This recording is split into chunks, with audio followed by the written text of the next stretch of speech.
ಶ್ರೀ ಗುರುಭ್ಯೋ ನಮಃ. ಆದಿತ್ಯಾದಿ ನವಗ್ರಹ ದೇವತಾಭ್ಯೋ ನಮಃ. ಆಗಸ್ಟ್ ತಿಂಗಳ ಭವಿಷ್ಯವನ್ನು ನಾವು ನೋಡುವಾಗ, ಗೋಚಾರದಲ್ಲಿ ನಾವು ನೋಡುವಾಗ ಜಾತಕದಲ್ಲಿ ವ್ಯತ್ಯಾಸ ಬರುತ್ತೆ.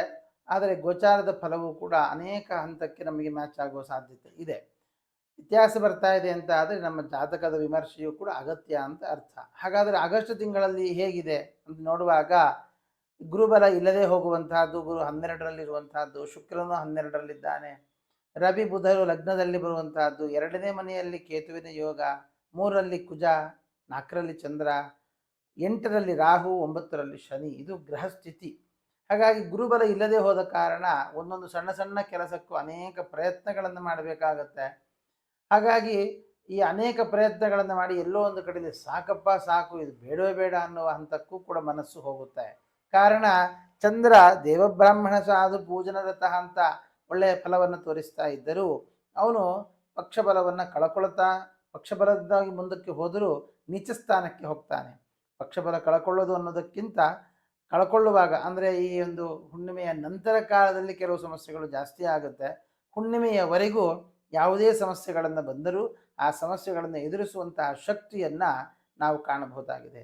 ಅದು ಹೇಗೆ ಅಂತಂದರೆ, ಗುರುಬಲ ಇಲ್ಲದೆ ಹೋದರೂ ಈ ರಾಯರ ಆರಾಧನೆಯ ಸಂದರ್ಭಗಳಲ್ಲಿ ರಾಯರ ವಿಶೇಷವಾದ ಪ್ರಾರ್ಥನೆಯನ್ನು ನಡೆಸುವಂತಹದ್ದು, ಅಥವಾ ರಾಯರ ಹೆಸರಿನಲ್ಲಿ ಬ್ರಾಹ್ಮಣರಿಗೆ ಭೋಜನಾದಿಗಳನ್ನು ನಡೆಸುವಂತಹದ್ದು, ಅಥವಾ ಅನೇಕರಿಗೆ ಬೇರೆ ಬೇರೆ ರೀತಿಯಾದ ವ್ಯವಸ್ಥೆಗಳನ್ನು ನಡೆಸುವಂತಹದ್ದು ಕೂಡ ರಾಯರ ಸೇವೆಗೆ ನಮಗೆ ಅದು ಒಂದು ಪ್ರಯತ್ನ ಅಂತ ಆಗುತ್ತೆ, ಕಾರಣ ಅಂತ ಆಗುತ್ತೆ.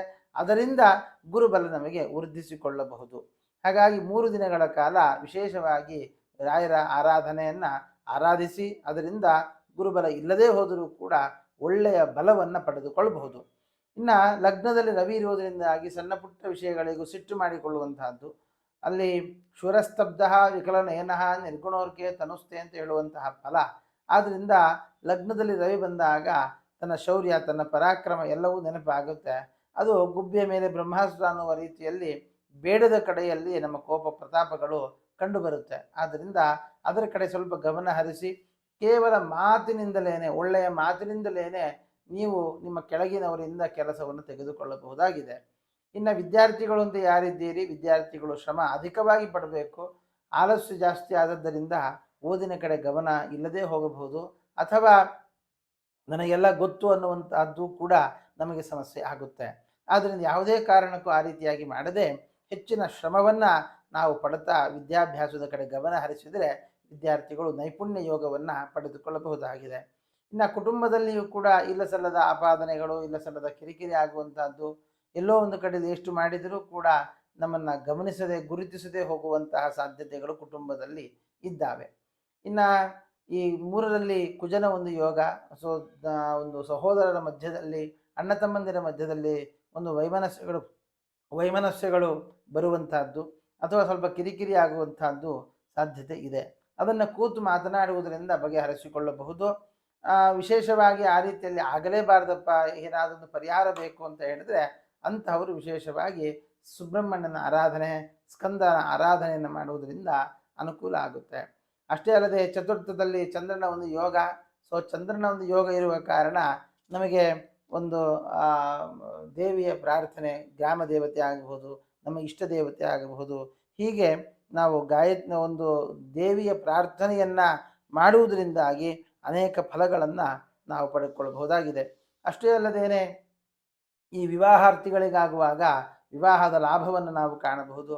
ಸಪ್ತಮಾಧಿಪತಿಯಾದಂತಹ ಶನಿ 9ರಲ್ಲಿ ಬರುವಂತಹದ್ದು ಒಳ್ಳೆಯದ್ದೇ. ಆದರೆ ಗುರುಬಲ ಇಲ್ಲದ ಕಾರಣ ಎಲ್ಲ ಹತ್ತಿರಕ್ಕೆ ಬಂದು ಬಿಟ್ಟು ಹೋಗುವ ಸಾಧ್ಯತೆ ಇದೆ. ಅಂತಹವರೊಮ್ಮೆ ನಿಮ್ಮ ಜಾತಕದ ವಿಮರ್ಶೆಯನ್ನು ಮಾಡಿಸಿಕೊಳ್ಳುವಂತಹದ್ದು ಒಳ್ಳೆಯದು. ಇನ್ನು ಮದುವೆ ಆದಂತಹ ದಂಪತಿಗಳ ಮಧ್ಯದಲ್ಲಿ ಒಂದು ಸಣ್ಣ ಪುಟ್ಟ ವೈಮನಸ್ಯಗಳು ಬರುತ್ತೆ. ಅಂತಹವರು ಈ ಸೋಮವಾರ ಅಥವಾ ಭಾನುವಾರದ ದಿನಗಳಲ್ಲಿ ರುದ್ರಾಭಿಷೇಕವನ್ನು ಮಾಡಿಸಿ ಮಾನಸಿಕವಾದ ಕಿರಿಕಿರಿ ದೂರ ಆಗುತ್ತೆ. ಅಷ್ಟಮದಲ್ಲಿ ರಾಹು ಇರುವ ಕಾರಣ ಸಂಚಾರದ ಸಂದರ್ಭದಲ್ಲಿ ಸರ್ಪಹತ್ಯೆ ಮಾಡುವಂತಹ ಯೋಗ ಇದೆ. ಕಾರಲ್ಲಿ ಹೋಗ್ತಾ ಇರ್ತೇವೆ, ರಾತ್ರಿ ಹೊತ್ತಿನಲ್ಲಿ ಆ ಸಂಚಾರ ಸಂದರ್ಭದಲ್ಲಿ ಸರ್ಪಹತ್ಯೆ ಆಗುವ ಸಾಧ್ಯತೆ ಇದೆ. ಅದು ಏನಾದರೂ ಕಂಡು ಬಂತು, ಅದು ನಮಗೆ ಅದ್ರ ಬಗ್ಗೆ ಗಮನ ಹೋಯಿತು ಅಂತ ತಕ್ಷಣ ಅದಕ್ಕೆ ಸಂಬಂಧಪಟ್ಟ ಸಂಸ್ಕಾರಾದಿಗಳನ್ನು ನಡೆಸುವಂತಹದ್ದು, ಆಶ್ಲೇಷಾಬಲಿ ಪೂಜೆಯನ್ನು ನಡೆಸಿಕೊಂಡು ಸರ್ಪ ದೋಷವನ್ನು ಪರಿಹಾರ ಮಾಡಿಕೊಳ್ಳಿ. ಇಲ್ಲ ಅಂತ ಅದು ಮುಂದಕ್ಕೆ ಅತಿಯಾಗಿ ಹೋಗುತ್ತೆ. ಅದರಿಂದ ಅನೇಕ ಸಮಸ್ಯೆಗಳನ್ನು ಎದುರಿಸಬೇಕಾಗುತ್ತೆ. ಅಷ್ಟೇ ಅಲ್ಲದೇನೆ ತಂದೆಯ ಆರೋಗ್ಯದಲ್ಲಿ ಸ್ವಲ್ಪ ಏರುಪೇರಾಗುವಂತಹದ್ದು, ಆ ತಂದೆಯ ಆರೋಗ್ಯದಲ್ಲಿ ಏರುಪೇರಾದದ್ದರಿಂದ ನಿಮ್ಮ ಕೆಲಸದಲ್ಲಿ ತೊಂದರೆ ಆಗುವ ಸಾಧ್ಯತೆಗಳು ಕೂಡ ಇದ್ದಾವೆ. ಆದ್ದರಿಂದ ಕರ್ಕಾಟಕ ರಾಶಿಯವರು ತಂದೆಯ ಆರೋಗ್ಯದ ಕಡೆ ಗಮನ ಹರಿಸುವಂತಹದ್ದು ಒಳ್ಳೆಯದು.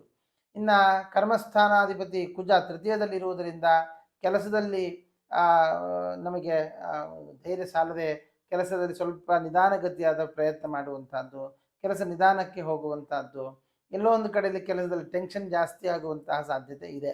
ಆದ್ದರಿಂದ ಈ ಕರ್ಮಾಧಿಪತಿಯಾದಂತಹ ಕುಜ ಬುಧ ನಕ್ಷತ್ರದಲ್ಲಿ ಇರೋದನ್ನು ನರಸಿಂಹನ ಆರಾಧನೆ ನೀವು ಮಾಡ್ತಾ ಬನ್ನಿ. ನರಸಿಂಹ ಕ್ಷೇತ್ರದ ದರ್ಶನ, ನರಸಿಂಹದೇವರಿಗೆ ಪಂಚಾಮೃತ ಅಭಿಷೇಕ, ನರಸಿಂಹದೇವರ ಪ್ರಾರ್ಥನೆ, ನರಸಿಂಹದೇವರ ಸ್ತೋತ್ರದ ಜಪ ಇತ್ಯಾದಿಗಳನ್ನು ನಡೆಸುವಂತಹದ್ದು ಬಹಳ ಅನುಕೂಲ ಆಗುತ್ತೆ. ಕೆಲಸದಲ್ಲಿ ಅನುಕೂಲ ಕರ್ಕಾಟಕ ರಾಶಿಯವರಿಗೆ ಆಗುತ್ತೆ. ಲಾಭಾಧಿಪತಿಯಾದಂತಹ ಶುಕ್ರ ವ್ಯಯದಲ್ಲಿರೋದರಿಂದಾಗಿ ವಿನಾಕಾರಣ ಖರ್ಚು ಜಾಸ್ತಿ ಆಗುತ್ತೆ. ಹಾಗಾಗಿ ಖರ್ಚಿನ ಕಡೆ ಗಮನ ಇರಲಿ. ವ್ಯಯದಲ್ಲಿ ಗುರು, ಆ ಗುರು ಷಷ್ಠಾಧಿಪತಿ ನವಮಾಧಿಪತಿ ಆಗಿರುವ ಕಾರಣ ನಮಗೆ ಒಳ್ಳೆಯದಕ್ಕೆ ಖರ್ಚಾಗುತ್ತೆ. ಅಂದರೆ ವಿನಾಕಾರಣ ಎಲ್ಲೋ ಒಂದು ಕಡೆ ಹಾಕ್ತೇವೆ ಅಂತ ಅನ್ನೋದಕ್ಕಿಂತ ನಾವು ಧರ್ಮ ಕಾರ್ಯಕ್ಕೆ ಹೆಚ್ಚಿನ ಮಟ್ಟದಲ್ಲಿ ಹಣವನ್ನು ವ್ಯಯಿಸ್ತೇವೆ ಅನ್ನುವಂಥದ್ದು ಸ್ಪಷ್ಟವಾಗಿ ನಾವು ಕಂಡು ಬರ್ತಾ ಇರುವಂತಹದ್ದು.